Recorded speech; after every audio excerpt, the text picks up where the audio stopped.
मोक्षार्थियों, आखिर जब हमने ये तय कर ही लिया है कि हम भीड़ का हिस्सा नहीं बनेंगे, तो अभी हमें किसी को राजी करने का लोभ भी छोड़ना चाहिए। हमसे कोई राजी होता है अथवा नहीं होता है, ये विकल्प अभी रहा ही कहाँ है हमारे पास। हमारी विचारधारा अलग और उनकी विचारधारा अलग, हमारा मार्ग अलग, उनका मार्ग अलग। सबका मार्ग एक सा हो भी नहीं सकता। विभिन्न रुचियां ही लोका, जितने लोग हैं उतने अलग अलग रुचि के जीव होते भी हैं, और हम उनके मार्ग को देख देख कर थोड़ी अपना मार्ग तय कर रहे हैं। जो आदर्श योग्य और परम आदर्श मार्ग है, हम उसी पर तो बढ़ रहे हैं भगवान ने कहे हुए। अब देखिए, बड़ा तरस आता है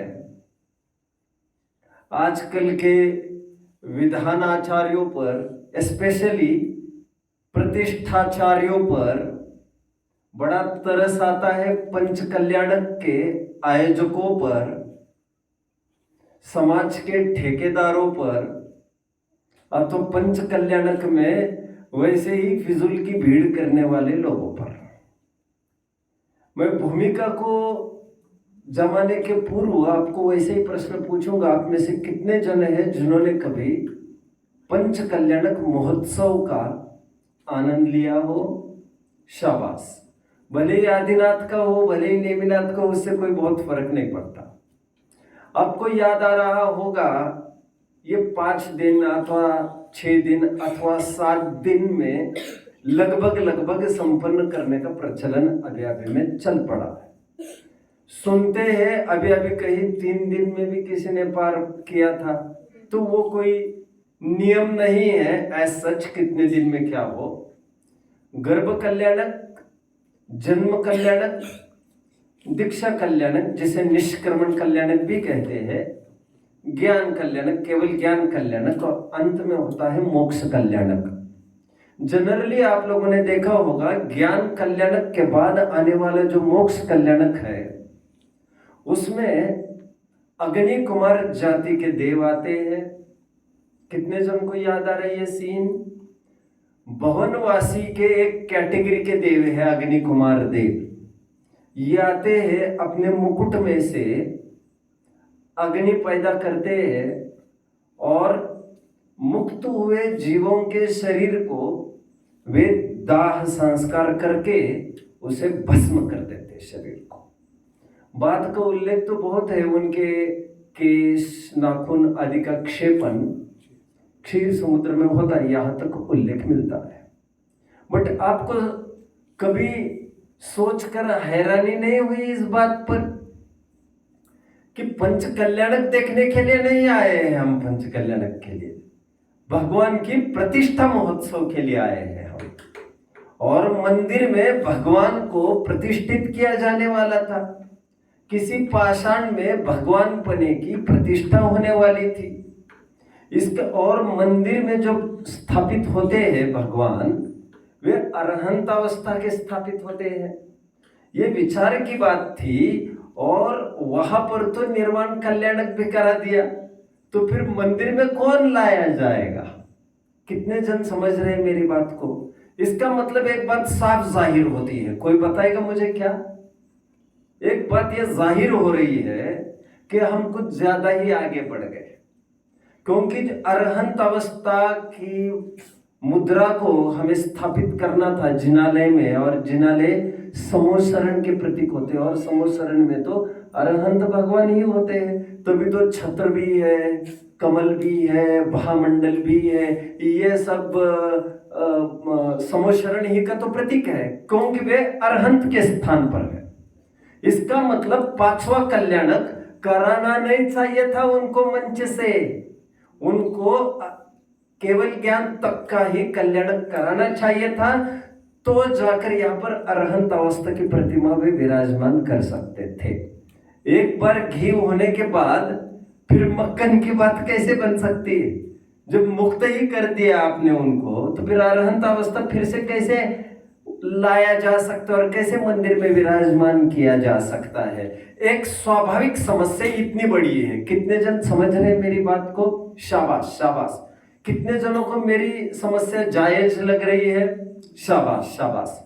अब मैं कुछ हेतु तर्कों से इस बात को सिद्ध भी करके दिखाऊंगा।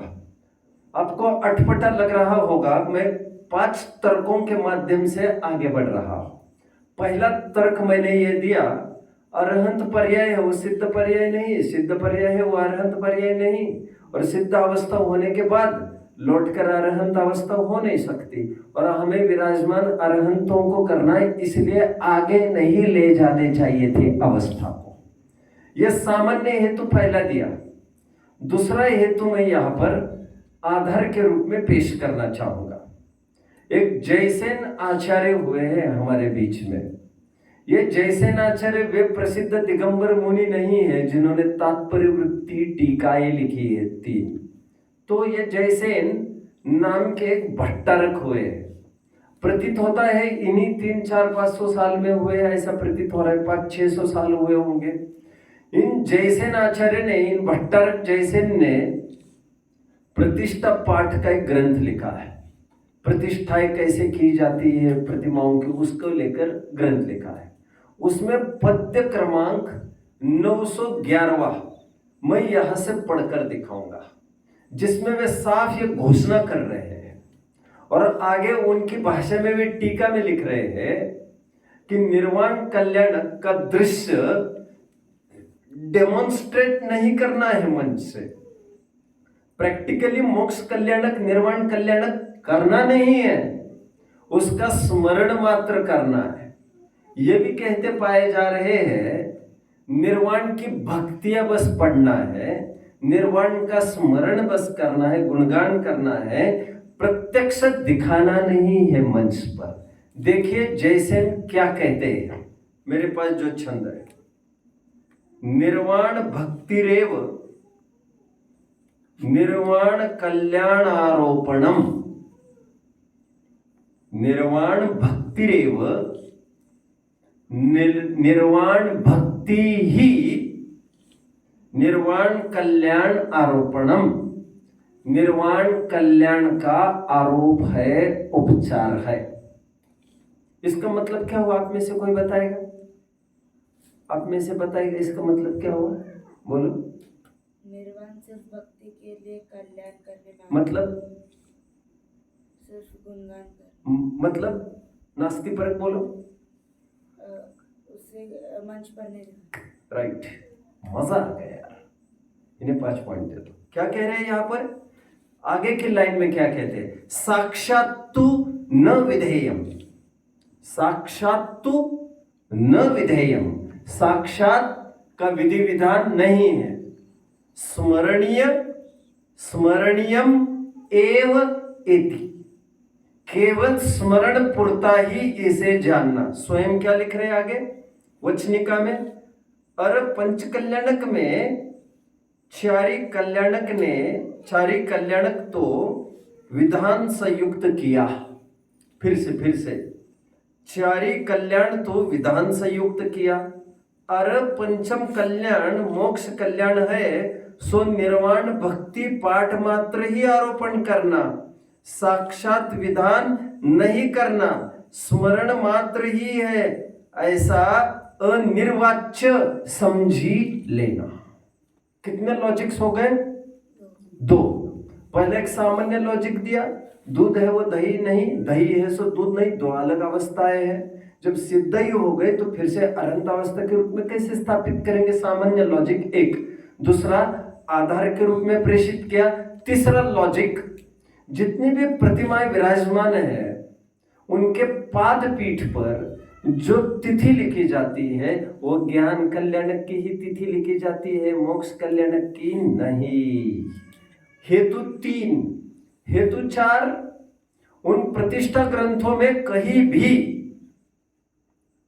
देवों के आगमन की, मोक्ष कल्याणक के लिए कोई देव आए हो, अग्नि कुमार नाम के भवनवासी जाति के कोई आए हो, ऐसा कोई विधि विधान नहीं है। अर्थात मोक्ष कल्याणक हेतु कोई भी देवों का आगमन प्रतिष्ठा पाठ में नहीं लिखा है। हेतु चौथा, कौन सा? पांचवा क्या? पांचवा हेतु ये होगा कि 24 तीर्थंकरों की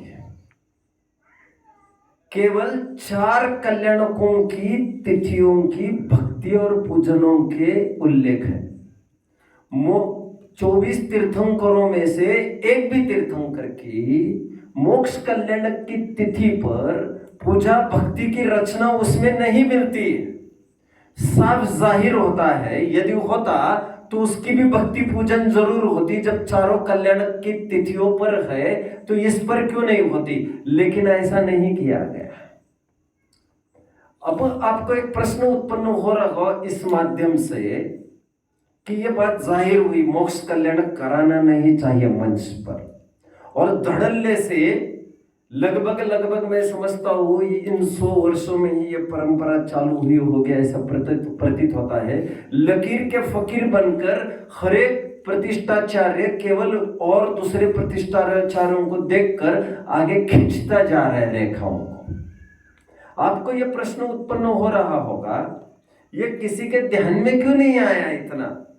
तो मैं आपको हर्ष की बात बता दूं, लगभग आज से 15 वर्ष पूर्व, आई थिंक जब मैं खनिया थाना में था, तब मेरे कान तक ये बात आई थी कि भिंड में इंदौर के एक प्रतिष्ठाचार्य ने वहां की सभा पंच कल्याणक महोत्सव में केवल 4 ही कल्याणक मनाए और मोक्ष कल्याणक न मनाकर उस दिन एक स्पीच दिया कि 5वां कल्याणक प्रत्यक्ष रूप से क्यों नहीं मनाना चाहिए। समाज का बिल्कुल सही।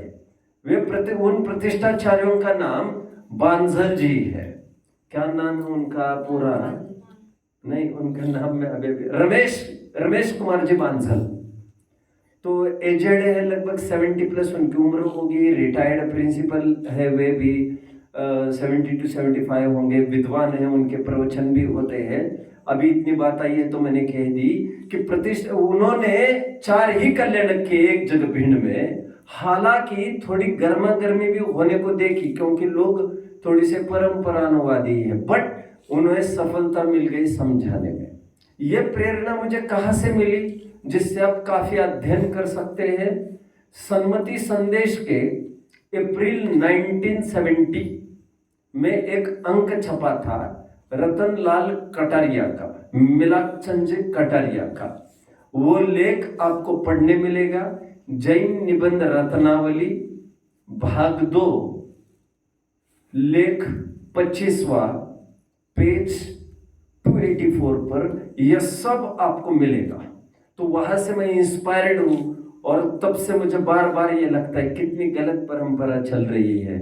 ये तो मोक्ष भी करा दिया और अब अनंतावस्था में विराजमान करेंगे कैसे ये मंदिरों में, जबकि करना उनको केवल ज्ञान कल्याणक ही महोत्सव प्रत्यक्ष रूप में था, बाकी निर्वाण की भक्ति करनी थी उनको। ओम नमः। काश आंखें खुले समाज की।